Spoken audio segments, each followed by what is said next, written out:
విజయ లక్ష్యంపై గురి చూస్తున్నారా? విలువిద్య కథ పూర్తి వివరాలకు చదవండి సాక్షి దినపత్రిక.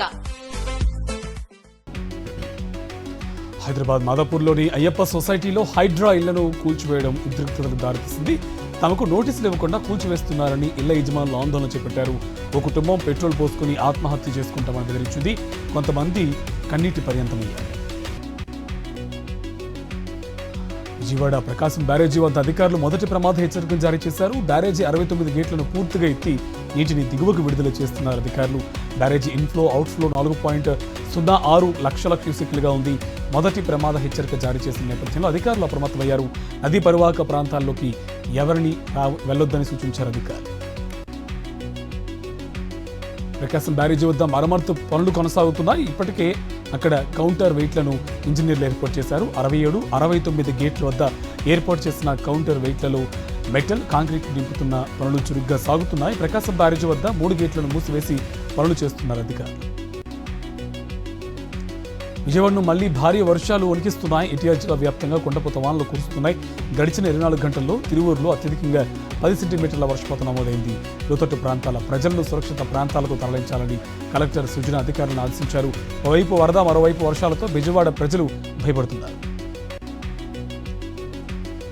విజయవాడ సింగ్ నగర్లోని వాంబే కాలనీ వాసులు వరద కష్టం నుంచి ఇంకా బయటపడలేదు. ప్రధాన మార్గాల్లో వరద నీరు చాలా వరకు తగ్గినా మరికొన్ని చోట్ల ఇప్పటికీ మోకాళ్ళ లోతు మేర వరద నీరు నిలిచి ఉన్న పరిస్థితి ఉంది. అయితే ప్రభుత్వం నుంచి సహాయం సరిగా అందకపోవడంతో ఇబ్బందులు పడుతున్నామని బాధితులు చెబుతున్నారు. ఖమ్మంలో కేంద్ర మంత్రి కిషన్ రెడ్డి పర్యటిస్తున్నారు. రాష్ట్ర మంత్రి పొంగులేటి శ్రీనివాసరెడ్డితో కలిసి దంసలాపురం కాలనీలో పర్యటించారు. మున్నేరు వరద బాధితులను పరామర్శించారు. రాష్ట్ర ప్రభుత్వం నుంచి ఎలాంటి సాయం అందిందని వాకప్ చేశారు. నష్టంపై రాష్ట్ర సర్కార్ కేంద్రానికి నివేదిక పంపాలని, త్వరలో కేంద్ర బృందాలు రాష్ట్రంలో పర్యటిస్తాయని చెప్పారు. ఖమ్మం జిల్లా దంసలాపురంలో పర్యటించిన కేంద్ర మంత్రి కిషన్ రెడ్డి వరద బాధితులను అడ్డుకున్నారు. మంత్రి పొంగులేటి శ్రీనివాసరెడ్డితో కలిసి పర్యటించి తిరిగి వెళ్తున్న కిషన్ రెడ్డిని మహిళలు అడ్డుకొని తమను పరామర్శించడానికి రారా అంటూ ప్రశ్నించారు. వెంటనే మంత్రి పొంగులేటి కల్పించుకుని మహిళలకు నచ్చచెప్పడంతో శాంతించారు. ఖమ్మం జిల్లా ముదిగొండ మండలంలో డిప్యూటీ సీఎం భట్టి విక్రమార్క పర్యటించారు. 2 రోజులుగా మహబూబాబాద్ జిల్లాలో భారీ వర్షాలు కురుస్తుండటంతో ఖమ్మం జిల్లాకు వరద ముంపు పొంచి ఉంది. దీంతో జిల్లా ప్రజలు అప్రమత్తంగా ఉండాలని భట్టి సూచించారు. ఎప్పటికప్పుడు వరద పరిస్థితిని తమకు వివరించాలని అధికారులను ఆదేశించారు భట్టి. హోంమంత్రి వంగలపూడి అనిత ఆదేశాలపై వినాయక ఉత్సవ సమితి నాయకుల్లో తీవ్ర వ్యతిరేకత వ్యక్తమవుతుంది. వినాయక విగ్రహాల మండపాల నుండి డబ్బులు వసూలు చేయాలని మంత్రి అనిత చెప్పడం చాలా బాధాకరమని వారు అంటున్నారు. దేవుని విగ్రహానికి లెక్క కట్టాలని ప్రభుత్వం చూస్తుందని వారు మండిపడుతున్నారు. శ్రీ సత్యసాయి జిల్లా హిందూపురంలో ఎమ్మెల్యే బాలకృష్ణ ఇలాకాలో టీడీపీ నేతలు బరితెగించారు. హిందూపురంలో పాడి రైతుల భవనాన్ని టీడీపీ నేతలు కూల్చేశారు. 2 కోట్ల విలువైన స్థలాన్ని కబ్జా చేసేందుకే ఈ కుట్ర చేశారని కోఆపరేటివ్ సొసైటీ మేనేజర్ కుమారుడు విజయ్ కుమార్ చెబుతున్నారు. అంతకుముందు సొసైటీ వస్తు సామగ్రిని కూడా అపహరించారని తెలిపారు. మంగళగతంలో ఏర్పడిన తీవ్ర అల్పపీడనం వాయుగుండంగా బలపడింది. ఈ వాయుగుండం ఉత్తర ఒడిశా, బెంగాల్ వద్ద తీరాన్ని తాకే అవకాశం ఉందని అంచనా వేస్తున్న అధికారులు.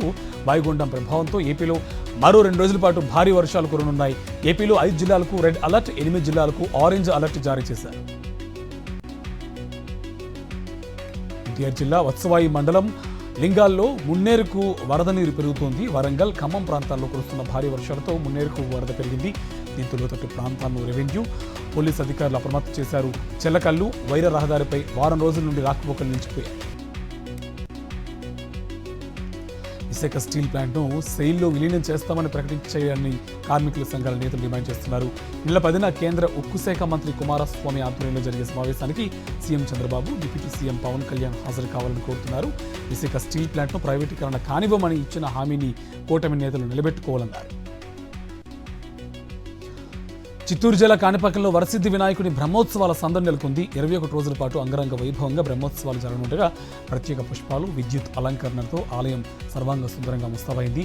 బ్రహ్మోత్సవాల్లో భాగంగా ఇవాళ రాత్రికి స్వామివారు హంసవాహనంపై భక్తులకు దర్శనమివ్వనున్నారు. కాణిపాకం వరసిద్ధి వినాయకుని ఆలయంలో బ్రహ్మోత్సవాల్లో భాగంగా ధ్వజారోహణం కార్యక్రమం శాస్త్రోక్తంగా జరిగింది. స్వాతి నక్షత్రం తులా లగ్నంలో సకల దేవతా మూర్తులను బ్రహ్మోత్సవాలకు ఆహ్వానిస్తూ ధ్వజస్తంభం వద్ద ప్రత్యేక పూజలు నిర్వహించారు.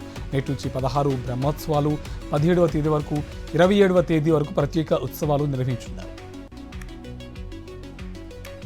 అనంతపురం జిల్లా వెలుగప్ప మండలంలో అయ్యప్ప స్వామి విగ్రహం బయటపడింది. దుద్దేకుంట గ్రామంలో క్రాంతి అనే యువకుడికి అయ్యప్ప స్వామి కలలో కనిపించి ఓ ప్రాంతంలో తన విగ్రహం భూమిలో కొలువై ఉందని చెప్పాడని ఆ యువకుడు గ్రామస్తులు చెప్పాడు. దీంతో ఆ ప్రాంతానికి వెళ్లిన కొద్దిమంది వ్యక్తులు అక్కడ తవ్వకాలు చేయడంతో అయ్యప్ప స్వామి పంచలోహ విగ్రహం బయటపడింది. అందరికీ రుణమాఫీ చేశామని రేవంత్ గొప్పలు చెప్పారని మాజీ మంత్రి హరీష్ రావు విమర్శించారు. రుణమాఫీ చేస్తే రైతు సురేందర్ రెడ్డి ఎందుకు సూసైడ్ చేసుకున్నాడని ప్రశ్నించారు. గత 9 నెలల్లో 470 మంది రైతులు ఆత్మహత్య చేసుకున్నారని, సీఎం రేవంత్ కోర్టుకో మాట మాట్లాడుతున్నారని హరీష్ రావు ఫైర్ అయ్యారు.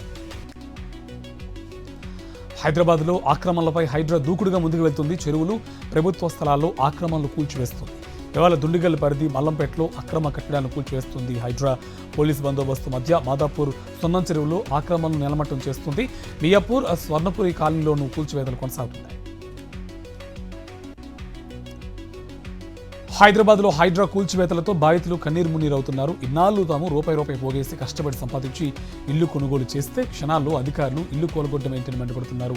కళ్ల ముందే ఇళ్లను కూల్చుతుంటే చేసిందేమీ లేక కన్నీటి పర్యంతమవుతున్నారు. బీజేపీ ఎమ్మెల్యే రాజాసింగ్ కీలక వ్యాఖ్యలు చేశారు. ఓవైసీ కాలేజీని ఎప్పుడు కూల్చుతున్నారని ప్రశ్నించారు. సీఎం రేవంత్ హైడ్రా కమిషనర్ తేదీ ప్రకటించాలన్నారు. ఓవైసీ కాలేజీ కూల్చకపోతే హైడ్రా విఫలమైనట్టే అన్నారు. ఓవైసీ కాలేజీ కూల్చితే సీఎం రేవంత్ హీరో అవుతారని తెలిపారు. కుండపోత వర్షాలతో ప్రాజెక్టులకు వరద ఉధృతి పెరిగింది. గద్వాల జిల్లాలోని జూరాల ప్రాజెక్టు వరద ప్రవాహం క్రమక్రమంగా పెరుగుతుంది. దీంతో ప్రాజెక్టు 15 గేట్లు ఎత్తి నీటిని దిగువకు విడుదల చేస్తున్నారు. జూరాలకు ఇన్ఫ్లో 157,000 క్యూసెక్లు కాగా అవుట్ఫ్లో 131,676 క్యూసెక్లుగా ఉంది. జూరాల విద్యుత్ కేంద్రంలోని మొత్తం 5 యూనిట్లలో విద్యుత్ ఉత్పత్తి కొనసాగుతుంది. నంద్యాల జిల్లా పరిధిలో ఉన్న శ్రీశైలం జలాశయం నిండుకుండలా ఉంది. ప్రాజెక్టుకు వరద కొనసాగుతుండడంతో 8 గేట్లు ఎత్తి నీటిని విడుదల చేస్తున్నారు అధికారులు. ఇన్ఫ్లో 166,987 క్యూసెక్లు కాగా అవుట్ఫ్లో 2,88,066 క్యూసెక్లుగా ఉంది. పూర్తిస్థాయి నీటి మట్టం 885 అడుగులు ఉండగా ప్రస్తుతం 883.80 అడుగుల నీరు ఉంది. నల్గొండ జిల్లాలోని నాగార్జున సాగర్ ప్రాజెక్టుకు మళ్లీ భారీగా వరద పెరిగింది. 24 క్రస్ట్ గేట్ల ద్వారా దిగువకు నీటిని విడుదల చేస్తున్నారు అధికారులు. పూర్తిస్థాయి నీటి మట్టం 590 అడుగులు కాగా ప్రస్తుతం నీటి మట్టం 586 అడుగులుగా ఉంది. కుడి కాలువ అలాగే ఎస్ఎల్బీసీకి నీటి విడుదల కొనసాగుతుంది. ఎగును కురుస్తున్న వర్షాలతో కృష్ణమ్మ పరవలు తొక్కుతుంది. పులిచింతల ప్రాజెక్టు జలకళను సంతరించుకుంది. వరద ఎక్కువగా వస్తూ ఉండడంతో 12 గేట్లు ఎత్తి నీటిని దిగువకు విడుదల చేస్తున్నారు. ఇన్ఫ్లో 2,75,645 క్యూసెక్లు కాగా అవుట్ఫ్లో 2,97,764 క్యూసెక్లుగా ఉంది. పవర్ జనరేషన్ కోసం 16,000 క్యూసెక్లను విడుదల చేస్తున్నారు. ఖమ్మం జిల్లాలో భారీ వర్షాలు కురుస్తుండడంతో మున్నేరు వాగుకు భారీగా వరద పెరిగింది. 16 గేట్లను మున్నేరు వాగు నీటి మట్టం చేసింది. ఇక దీంతో మొదటి ప్రమాద హెచ్చరిక జారీ చేశారు అధికారులు. మున్నేరు ప్రాంత ప్రజలను అధికారులు అలర్ట్ చేశారు. పునరావాస కేంద్రాలకు వెళ్లాలని సూచించారు. వర్షాలతో ప్రకాశ్ నగర్ బ్రిడ్జ్ డ్యామేజ్ కావడంతో రాకపోకలు నిలిచిపోయాయి. మహబూబాబాద్ జిల్లా నెల్లికుదురు మండలంలో కురిసిన భారీ వర్షాలకు పలు గ్రామాలు జలదిగ్బంధంలో చిక్కుకున్నాయి. రావిరాల గ్రామానికి రాకపోకలు నిలిచిపోయాయి. మరోవైపు వాగులు పొంగి పొర్లుతున్నాయి. ఆలేరులో బ్రిడ్జిపై నుంచి వరద ఉధృతి కొనసాగుతుంది. భారీ వాహనాలు మాత్రమే బ్రిడ్జిపై నుంచి వెళ్తున్నాయి. భారీ వర్షాలతో మహబూబాబాద్ జిల్లా ఉప్పర్పల్లిలోని ఫెర్టిలైజర్స్, కిరాణా దుకాణాల్లోకి వరద నీరు చేరింది. దీంతో యజమానులు తీవ్రంగా నష్టపోయారు. సరైన డ్రైనేజీ వ్యవస్థ లేకపోవడం, నాలాల ఆక్రమణతో వరద ఉప్పొంగి దుకాణాలను ముంచెత్తింది. ఫలితంగా యూరియా, సిమెంట్, కిరాణా సామాన్లు తడిసి ముద్దయ్యాయి. మహబూబాబాద్ జిల్లా వ్యాప్తంగా వర్షం దంచుకొట్టింది. వర్షాలతో మహబూబాబాద్ పట్టణంలోని పలు కాలనీలు జలదిగ్బంధంలో చిక్కున్నాయి. ఆర్టీసీ కాలనీతో పాటు పలు కాలనీల్లోని ఇళ్లలోకి భారీగా వరద నీరు చేరింది. దీంతో జనం తీవ్ర ఇబ్బందులు పడుతున్నారు. రోడ్లపైకి భారీగా వరద నీరు రావడంతో రాకపోకలకు అంతరాయం ఏర్పడింది. భద్రాద్రి కొత్తగూడెం జిల్లా చర్ల మండలంలో భారీ వర్షాలకు సాగునీటి వనరులు దెబ్బతిన్నాయి. పలు చోట్ల చెరువులు, చెక్ డ్యాంలు గండ్లు పడ్డాయి.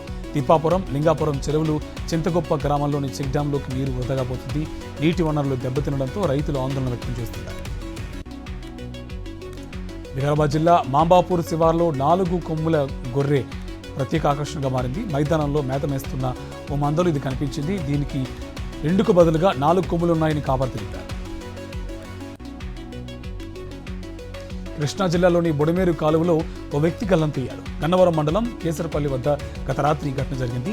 తను ప్రయాణిస్తున్న కారు బుడమేరు కాలువలో చిక్కుకోవడంతో ఫణికృష్ణ అనే వ్యక్తి కాలువలో కొట్టుకుపోయినట్టు తెలుస్తోంది. గల్లంతైన వ్యక్తి పడన మండలం హుస్సేన్పాలెం గ్రామానికి చెందిన వారుగా గుర్తించారు అధికారులు. పెద్దపల్లి జిల్లాలో ఓ మహిళా కానిస్టేబుల్ ఆత్మహత్య చేసుకుంది. గుజరాత్ రాష్ట్రంలో బీఎస్ఎఫ్ లో పనిచేస్తున్న గంగాభవాని బలవన్మరణానికి పాల్పడింది. మృతురాలిది రామగుండంలోని జ్యోతినగర్ కాగా గుజరాత్లోని తన నివాస స్థలంలో ఉరివేసుకుని చనిపోయింది. దీంతో గంగాభవాని కుటుంబీకులు విషాదంలో మునిగిపోయారు. ఉత్తరప్రదేశ్ లక్నోలో బహుళ అంతస్తుల భవనం కుప్పకూలిన ఘటనలో మృతుల సంఖ్య 8 చేరింది. ఈ ఉదయం భవనం శిథిలాలు తొలగిస్తూ ఉండగా మరో 3 మృతదేహాలు బయటపడ్డాయి. ఈ ఘటనలో ఇప్పటికే 5 చనిపోయారు. మరో 28 మంది గాయపడ్డారు. మృతుల సంఖ్య ఇంకా పెరిగే అవకాశం ఉందని సహాయక బృందాల అధికారులు చెబుతున్నారు. గణపతి బప్ప మోరియో నామస్మరణతో ఊరువాడ మారుమవుతుంది. అందంగా అలంకరించిన మండపాల్లో కొలువుదీరిన గణనాథులు పూజలు అందుకుంటున్నారు. పుణేలోని శ్రీమంత్ దగ్దుసేత్ హల్వాయి ఆలయంలో గణేష్ చతుర్థి వేడుకలు వైభవంగా జరిగే గణపతి హారతి కార్యక్రమంలో 42,000 మంది మహిళలు పాల్గొన్నారు. భక్తులతో ఆలయం కిటకిటలాడింది. సరిహద్దు వెంబడి శాంతి నెలకొనేదాకా పాకిస్తాన్తో చర్చలు లేవని స్పష్టం చేశారు అమిత్ షా. జమ్మూలో జరిగిన బీజేపీ విజయ సంకల్ప్ బూత్ వర్కర్ల భేటీలో షా పాల్గొన్నారు. జమ్మూ కాశ్మీర్కు త్వరలో రాష్ట్ర హోదా కల్పిస్తామన్నారు. నేషనల్ కాన్ఫరెన్స్ కాంగ్రెస్ కూటమి వేర్పాటువాదులను ఉగ్రవాదులను విడుదల చేయాలనుకుంటుందని ఆరోపించారు. మినిస్ పొగాటో భజరంగ్ పునియాలు కాంగ్రెస్తో కలిసి తనకు వ్యతిరేకంగా పడిన కుట్ర బయటపడిందన్నారు. బీజేపీ మాజీ ఎంపీ బ్రిజ్భూషణ్ కాంగ్రెస్ స్క్రిప్ట్ ప్రకారమే తమపై రెజ్లర్లు నిరసన జరిగిందన్నారు. కాంగ్రెస్ నేతలు మహిళా రెజ్లర్ల గౌరవాన్ని దెబ్బతీశారని ఆరోపించారు బ్రిజ్భూషణ్. మాజీ ఐఏఎస్ ప్రొబేషనరీ అధికారిని పూజ కేట్కర్కు కేంద్రం భిక్షకు ఇచ్చింది. ఆమెను ఇండియన్ అడ్మినిస్ట్రేటివ్ సర్వీస్ నుంచి తొలగించింది. ఐఏఎస్ రూల్స్ 1954 ప్రకారం ఆమెపై చర్యలు తీసుకున్నట్టు సంబంధిత వర్గాలు వెల్లడించాయి. ఈ నిర్ణయం తక్షణమే అమల్లోకి వస్తుందని ప్రకటించాయి. చైనాలో టైఫూన్ బీభత్సం సృష్టించింది. 245 కిలోమీటర్ల వేగంతో రాకాసి గాలులు వీచాయి. దక్షిణ చైనీస్ ద్వీపం హైనాన్లో శక్తివంతమైన టైఫూన్ దాటికి జనజీవనం అస్తవ్యస్తమైంది. భీకరంగా వీచిన గాలుడు ధాటికి ఎదురు చనిపోగా 92 మందికి గాయాలయ్యాయి. రోడ్డు మీద ద్విచక్ర వాహనాలపై వెళ్లేవారు కొట్టుకుపోయేంత వేగంతో గాలుడు వీచాయి. పారాలింపిక్స్ లో కాంస్య పథకం సాధించిన జీవాంజీ దీప్తికి ప్రభుత్వం భారీ నజరానా ప్రకటించింది. గ్రూప్ 2 ఉద్యోగం, ₹1,00,00,000 నగదు, వరంగల్లో 500 గజాల స్థలం ఇచ్చేందుకు చర్యలు చేపట్టాలని అధికారులను సీఎం రేవంత్ రెడ్డి ఆదేశించారు. దీప్తి కోచ్ ఎన్ రమేష్కు ₹10 లక్షల ఇచ్చేందుకు చర్యలు తీసుకోవాలన్నారు. ఆంధ్రప్రదేశ్లో వరుణుడి ప్రతాపం కొనసాగుతుంది. భారీ వర్షాలు, వరదలు ఇంకా పూర్తి స్థాయిలో తగ్గకపోగా మరో 2 రోజులు వర్షాలు కురుస్తాయని వాతావరణ శాఖ వెల్లడించింది. పలు చోట్ల భారీ నుంచి అతి భారీ వర్షాలు కురుస్తాయని అధికారులు తెలిపారు. ప్రజలు అప్రమత్తంగా ఉండాలని సూచించారు. తెలంగాణకు మరోసారి భారీ వర్ష సూచన ఉందని వాతావరణ కేంద్రం అధికారులు స్పష్టం చేశారు. రాష్ట్రంలో మరోసారి కుండపోత వానలు కురుస్తాయని వెల్లడించారు. పలు చోట్ల భారీ నుంచి అతి భారీ వర్షాలు కురిసే అవకాశం ఉందని అంచనా వేస్తున్నారు.